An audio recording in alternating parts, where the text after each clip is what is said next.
સાથે રાજકોટ જિલ્લા પંચાયતમાં મહિલા પ્રતિનિધિઓને બદલે પતિદેવોનો વહીવટ જોવા મળ્યો। પતિદેવોના વહીવટથી જિલ્લા વિકાસ અધિકારી લાલ ઘુમ।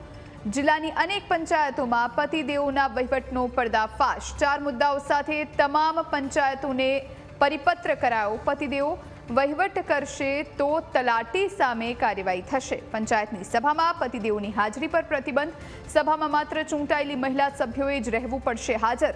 સરકારી રેકોર્ડ અને ચેકબુકમાં મહિલા પ્રતિનિધિની જ સહી અનિવાર્ય। તલાટીઓમાં ફફડાટ, અન્યની સહી હશે તો થશે કડક કાર્યવાહી। આજ વિશે વધુ જાણકારી સાથે સંવાદદાતા ઋષિ દવે આપણી સાથે ફોનલાઈન પર જોડાયા છે। ઋષિ, રાજકોટ જિલ્લા પંચાયતમાં મહિલા પ્રતિનિધિઓને બદલે પતિદેવો વહીવટ કરતા હોવાની જાણકારી છે, શું માહિતી આ મુદ્દે? રાજકોટના ડીડીઓ અત્યારે લાલધૂમ થયા છે, કારણ કે અનેક એવી જગ્યાઓ છે કે સરકારી કામો છે ત્યાં જે ચૂંટાયેલા મહિલા પ્રતિનિધિઓ છે તેના બદલે તેના પતિઓ ચંચુપાત કરી રહ્યા છે।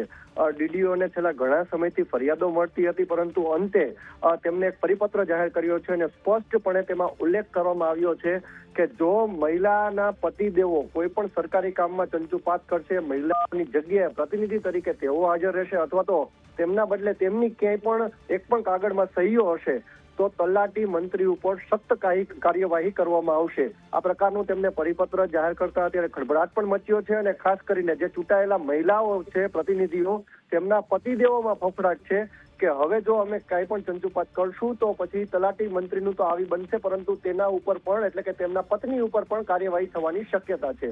હાલ તો રાજકોટ જિલ્લા વિકાસ અધિકારીએ આ પ્રકારનો પરિપત્ર જાહેર કરતા અનેક તર્ક વિતર્ક પણ સર્જાયા છે। ત્યારે હાલ તો અત્યારે પતિદેવો અત્યારે સમજી ગયા છે શાનમાં કે અમારે હવે અમારી શાનમાં જ રહેવું જોશે। જી, આભાર ઋષિ।